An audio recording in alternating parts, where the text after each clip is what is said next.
ইসলামে এই জঙ্গিপনা, ইসলামে অতর্কিত হামলা, নারী ও পুরুষের শিশুর উপরে অতর্কিত আক্রমণ ইসলামে নাই।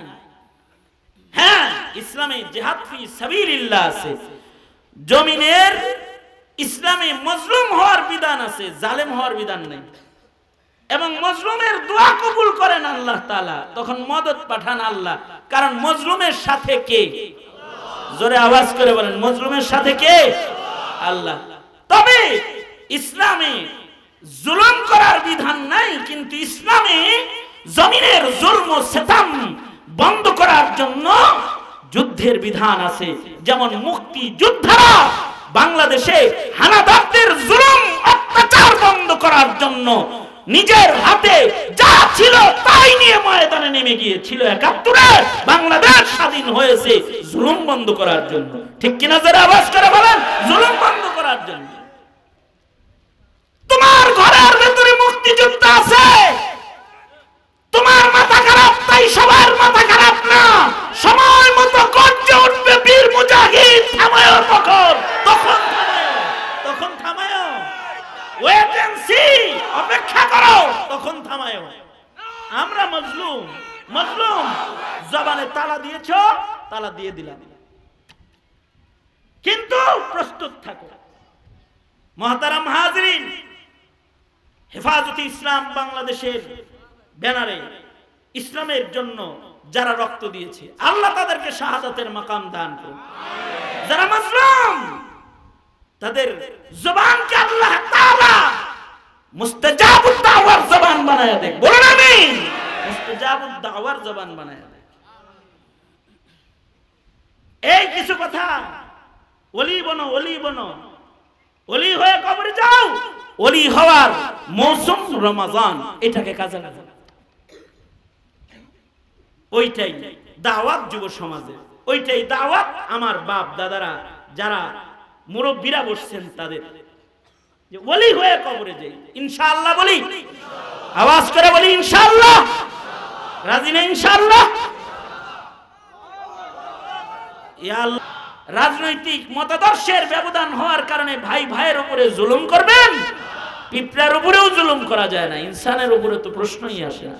ঠিক কিনা জোরে আওয়াজ করে বলেন। মনে থাকবে তো, ইয়াদ থাকবে তো। জালেম না বনো, মজলুম বনো। জালেম হইবা না, মজলুম হও। কারণ মজলুমের দোয়া কবুল। মজলুমের, জোরে বলেন, মজলুমের।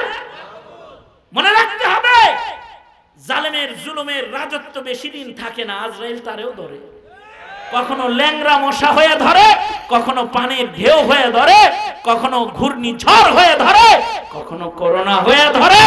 যাকে যেমনে পারে তেমনে ধরে ফেলায়, কিন্তু ওইভাবে ধরে ফেলায়। কারণ আল্লাহ তাআলা জালেমের সাথে না, আল্লাহ তাআলা কার সাথে? মজলুমের সাথে। মজলুমের সাথে মজলুমের দোয়া কবুল হয়। আল্লাহর সৃষ্টির ভেতরে সবচেয়ে দামি সৃষ্টি হলো মানুষ। মানুষকে আল্লাহ তাআলা সর্বোচ্চ সম্মান দান করেছেন। ওয়ালাকাদ কাররামনা বনি আদম, সৃষ্টির শ্রেষ্ঠ। একজন মানুষের কত দাম? একজন মানুষের দাম সৃষ্টির শ্রেষ্ঠ। একজন মানুষের এত দাম যে একজন মানুষের জন্য আল্লাহ তাআলা এই পৃথিবীর সব নিজামকে ঠিক রাখবেন একজন মানুষের জন্য। যদি জমিনের উপরে একজন মানুষও থাকে যে বসে বসে বলবে আল্লাহ আল্লাহ আল্লাহ আল্লাহ, তো আল্লাহ তাআলা কিয়ামত দিবেন না, পৃথিবী ধ্বংস করবেন না। সুবহানাল্লাহ। কয়জন মানুষ? একজন মানুষের দাম এত যে একজন মানুষের জন্য আল্লাহ তাআলা এই পৃথিবীর সব নিজাম ঠিক রাখবেন। সূর্য উঠবে, অস্ত যাবে, বৃষ্টি পড়বে, জমিন শস্য দিবে, অক্সিজেন প্রবাহিত হবে। কিয়ামত হবে না যতক্ষণ একজন মানুষ থাকবে যে আল্লাহর পছন্দের মানুষ। এই কারণে আমাদের আল্লাহর পছন্দের মানুষ হওয়া লাগবে। আল্লাহর পছন্দের মানুষ যারা, তাদের কোনো দুশ্চিন্তা নাই, করোনায়ও তাদের চিন্তা নাই, পানির ভিতরেও তাদের চিন্তা নেই, আগুনের ভিতরেও তাদের চিন্তা নেই। কিন্তু সে শর্ত আল্লাহর পছন্দের হওয়া লাগবে, আল্লাহর পছন্দের, আল্লাহর প্রেমিক হইতে হইব, আল্লাহ পাককে ডাকনেওয়ালা হইতে হইব, আল্লাহ পাকের নিয়ম, আল্লাহ পাকের কানুনকে মানতে হইব। আর এক হাদিসে আছে, আমি পড়েছি হাদিসটা, আল্লাহর রাসূল বলেন, قال رسول الله صلى الله عليه وسلم لا تقوم الساعة حتى يعرف المنكر معروفا والمعروف منكرا। আল্লাহ যেটাকে হালাল করছে, ইবাদত করছে, এটাকে যতদিন পর্যন্ত ইবাদত মনে করা হবে, আর আল্লাহ যেটাকে হারাম করছে যতদিন পর্যন্ত এই পৃথিবীতে মানুষ আল্লাহর নিষিদ্ধ কাজগুলোকে গুনাহ মনে করবে, অর্থাৎ ইবাদতকে ইবাদত মনে করবে, গুনাহকে গুনাহ মনে করবে।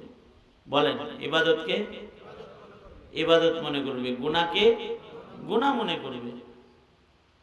যতক্ষণ পর্যন্ত মানুষের ভেতরে ঈমান থাকবে, লা তাকুমুস সাআ, আল্লাহ কিয়ামত দিবে না।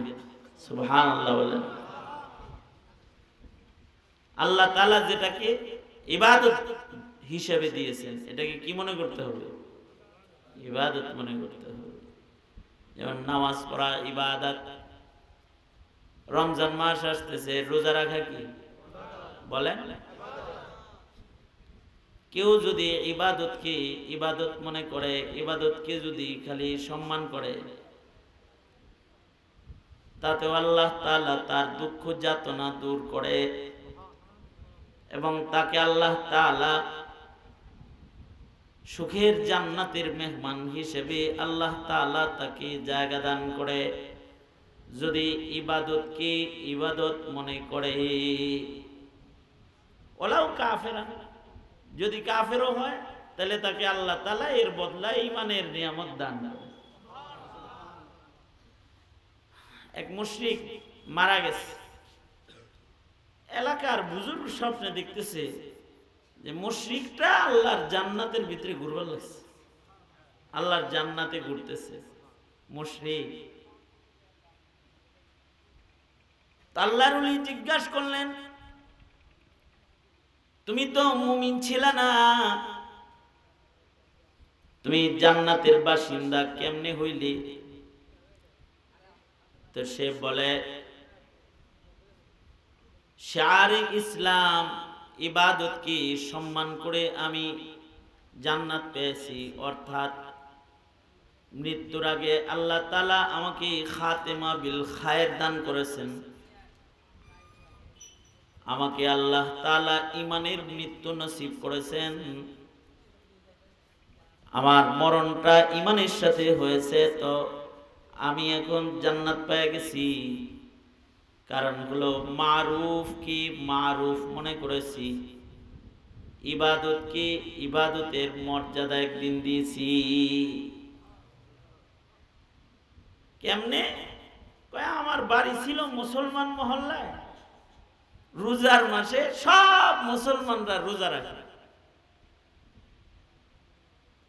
আর আমার এই ছেলে সে রোজার মাসে মুসলমানদের সামনে খানা খায়।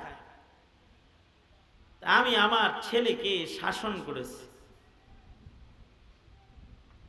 মুসলমানরা রোজা রেখেছে আর তুই তাদের সামনে খাস, মারধর করেছি, তাকে বকা দিছি, তাকে শাসন করছি, সবাই ইবাদত করে, তুই ভালো করে বসো। মেয়ে পুরা হয়ে গেছে নাকি? রাগাইছ? হ্যাঁ, মহব্বত করে গেছি। মনে করো এইদিকে আমি কইছি আমার দিকে পাওয়াটা দিয়ে দিলে আমার দিলে ব্যথা লাগবে না? কিন্তু ফ্রি মাইন্ডের লোক তো এই জন্য কয়ে দিছি আর কি ফট করে।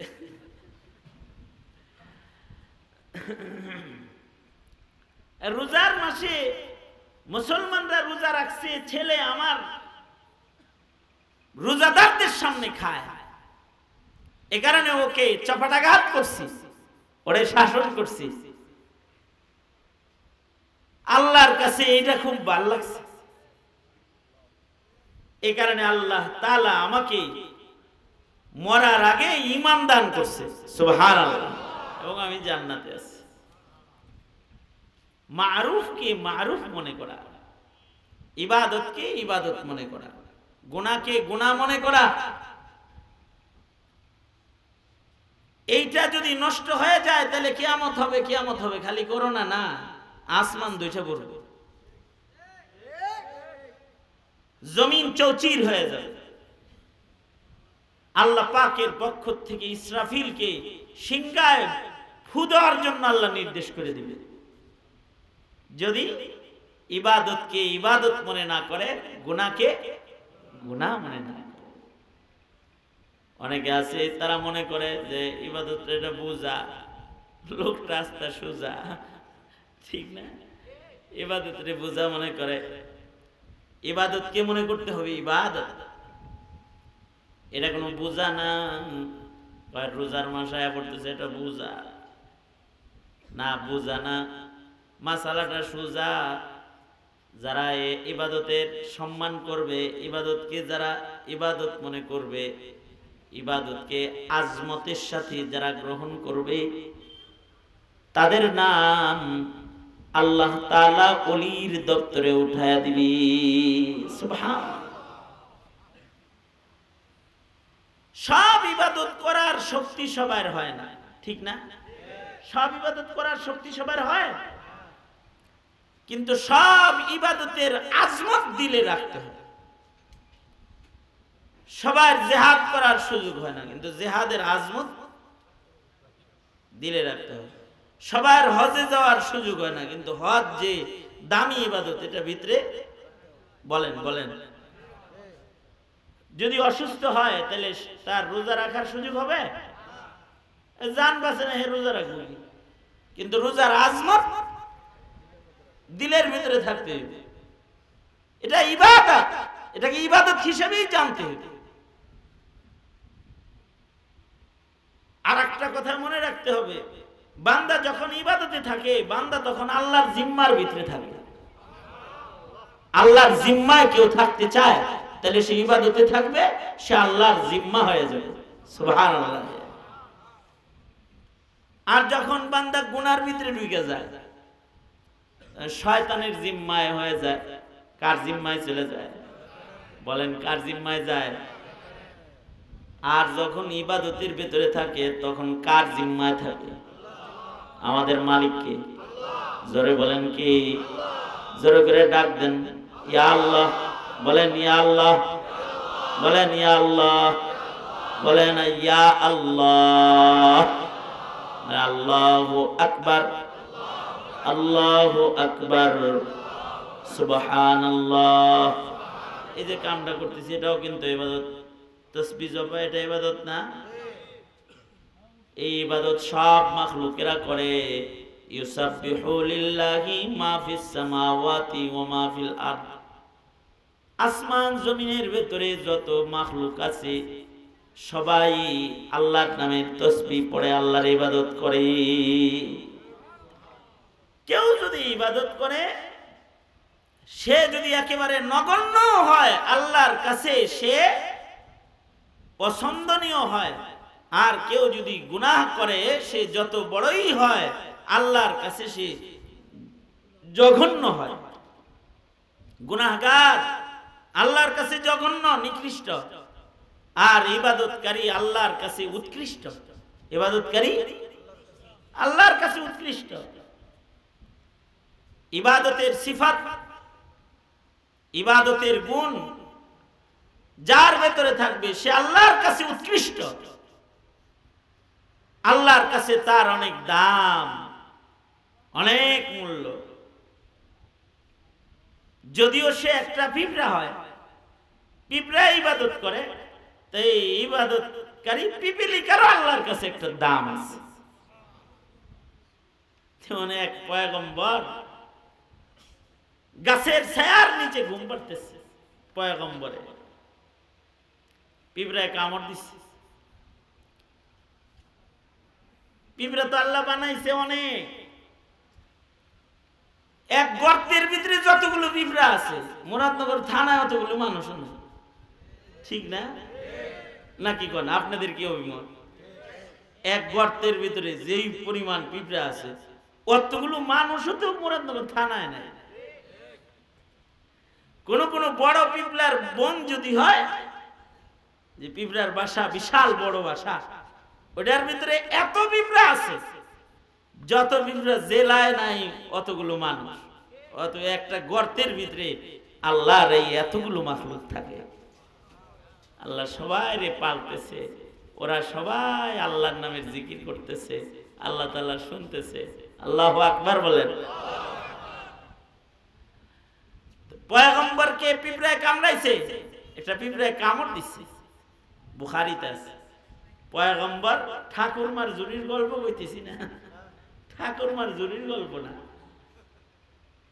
হাদিসে আছে এই পিঁপড়ায় যে কামড় দিছে, পয়গম্বরের ব্যথা লাগছে পিঁপড়ার কামড়ে, চেতে গেছে, রাগ উঠে গেছে।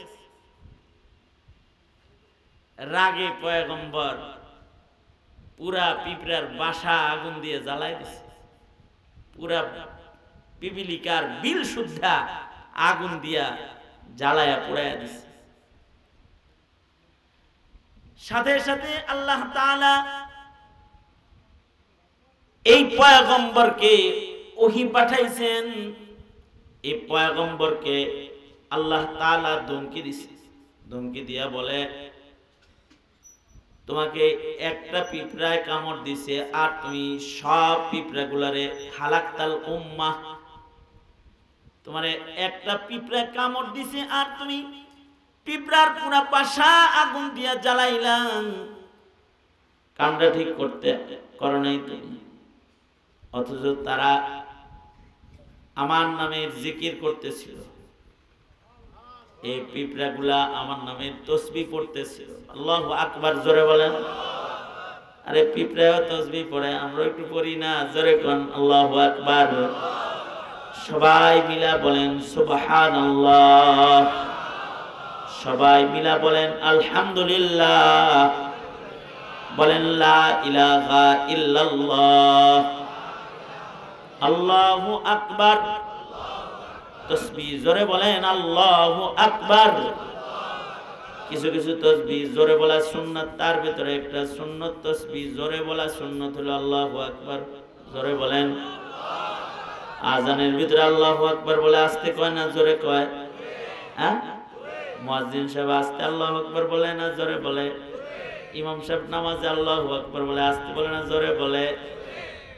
মুমিন জবানে এই তাসবিহটা জোরে বলবে, এটা আল্লাহর পছন্দ। এটা জোরে বললে ইবলিস দূরে চলে যায়, এটা জোরে বললে পরে ঈমান বেড়ে যায়, এটা জোরে বললে পরে আল্লাহ তাআলা খুশি হয়ে যায়। এই তাসবিহটা জোরে বললে পরে বাতিলের গাত্র দাহ শুরু হয়ে যায়।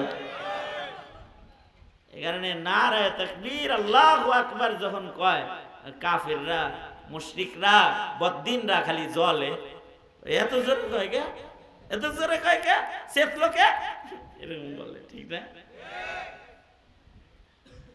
আপোষে কইতেছি তো, চেতছি কোনো ঠান্ডা মাথায় কইতেছি। আল্লাহু আকবার জোরে বললি এরা বলে যে চেতলো কে, চেতে নাই, শয়তান তারাইছে, শয়তান তারাইছে, শয়তান তারাইছে। জোরে বলেন আল্লাহু আকবার। আরে ভালো করে শয়তান তারান না, জোরে বলেন আল্লাহু আকবার। যত দূর আওয়াজটা যাইব তত দূর শয়তান থাকবে না। আল্লাহু আকবার। হাদিসে আছে আজানে যখন আল্লাহু আকবার বলে চিৎকার দেয় মুয়াজ্জিন, তো যতদূর আওয়াজ যায় ততদূর আর ইবলিস শয়তান থাকে না। শয়তান পেছনে বায়ু ছাড়তে ছাড়তে পালায়া চলে যায়, হাদিসে আছে। আল্লাহ তাআলা পয়গম্বরকে কি বললেন?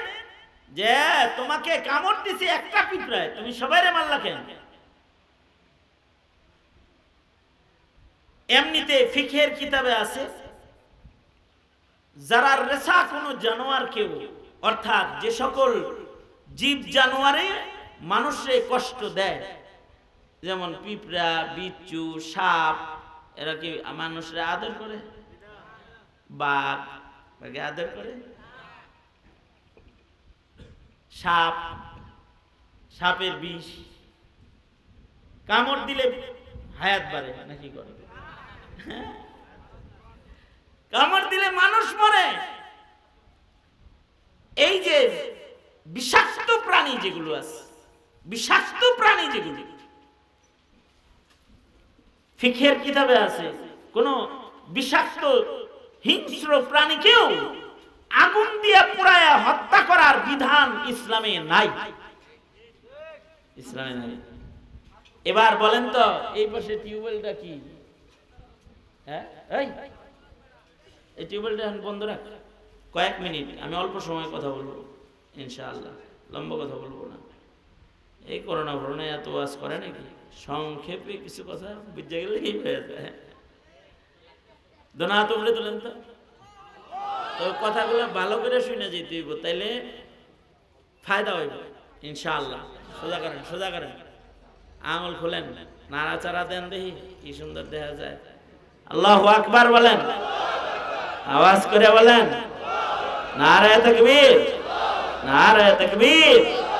হাত নামান। ফিকহের কিতাবে আছে, কোন বিষাক্ত হিংস্র প্রাণীকেও আগুন দিয়ে পুড়ায়া মেরে ফেলা, হত্যা করা জায়েজ নাই। অর্থাৎ কোন বিষাক্ত সাপ দইরা চুলায় দেওয়া জায়েজ নাই, এটা বিচ্ছু চুলায় দেওয়া, আগুনে পুড়ায় মারা জায়েজ নাই, নিষেধ আছে। যে কোনো বিষাক্ত প্রাণীকেও আগুন দিয়ে পোড়ায় মারবা না, আগুন দিয়ে পোড়ায় কোনো বিষাক্ত প্রাণীকেও মারবা না। কারণ প্রাণী কুলেরও দোয়া বদদোয়া আছে, প্রাণী কুলের বদদোয়া কবুল হয়, প্রাণী কুলের দোয়াও কবুল হয়। হাদিসে আছে প্রাণীর দোয়াও কবুল হয়। বুখারী শরীফে আছে, এক পয়গম্বর বৃষ্টির নামাজ পড়তেছে, আয় আল্লাহ মেঘ দেন, বৃষ্টি দেন, নামাজ শুরু করবে কেবল, এমন সময় আল্লাহ তাআলা পয়গম্বরকে বলতেছে, তোমার ইস্তিসকা পুরা বৃষ্টি চাওন লাগবো না, বৃষ্টি হইব, বাদ যাওগা। পয়গম্বর বলে, ওগো আল্লাহ এখনো পর্যন্ত ইস্তিসকা পড়লাম না, বৃষ্টি চাইলাম না, বৃষ্টি দিবা কে? চাওয়ারও একটু সুযোগ দিবা না? কয় তোমার আগে চাইছে আর একজনে। কে চাইলো?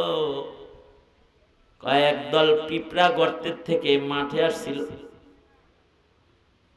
পিপিলিকা তার দল সহ ময়দানে এসে কান্দে আর কয়, ওগো আল্লাহ বৃষ্টি বন্ধ করে দিছো, প্রচন্ড গরমে আমাদের গর্তের ভেতরে কষ্ট হয়, ওগো আল্লাহ মেহেরবানি করে মেঘ দাও, বৃষ্টি দাও। আল্লাহ বলে, পয়গম্বর আজকের বৃষ্টিটা মানুষের দোয়ায় না, আজকের বৃষ্টিটা আমি এ পিঁপড়ার দোয়ায় দিতেছি। সুবহানাল্লাহ, আস্তে করে কোন সুবহানাল্লাহ। কার দোয়ায় দিতেছে? পিঁপড়ার দোয়ায় বৃষ্টি দিতেছে কে?